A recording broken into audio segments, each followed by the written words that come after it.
Ny voalohany teny aloha dia ny fiarabana momba piraterie tsofeny ny fifipamasy sy ny mpikambana ato aminy amin'izao natratrarana ny faha-efapolo taona ny jorony sy ny tsanganana izao. Lavitra tokoa ny lalana ny diavy ny fifipamay izay, ary mino aho fa ho famombiazana ny ampitso ary ho avy mamirapiratra no miandro ny fifipamay sy ny mpikambana rehetra ao aminy.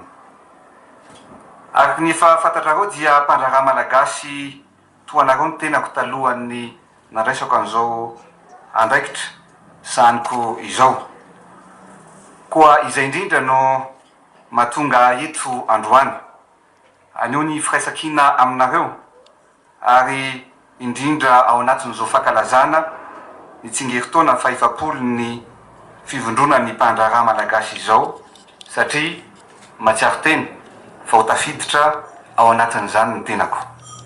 Koa tsy haiko ny tsy hisaotra ary ankasitraka ireo mpanorona sy ireo mpitondra ny fandimby teo anivon'ny fikambanana hatrizay sy ankehitriny izay na toy izao ny fifipamà ny fifipamà. Ry mpandraharaha malagasy namana, tsapako ny olana sedrain'ny mpandraharaha malagasy eo amin'ny tontolon'ny fandraharana. Fantatro ny fanirainareo sy ny tanjona tianareo apetraka. Ny mahazatra tokoa mantsy dia ny orinasa majinika na ny orinasa salatsalana no sahanin'ny mpandraharaha malagasy. Zavatra tokony hovatsika zany. Ary zay no ilazaiko aminareo androany hoe mila mpitaridalana matsilo isika afaka hitsinjo ny mpandraharaha malagasy. Satria ny firenena mandroso dia ny firenena manana mpandraharaha matanjaka, firenena manana tontolon'ny fandraharana mangarahara ahafahany tsirairay mivelatra.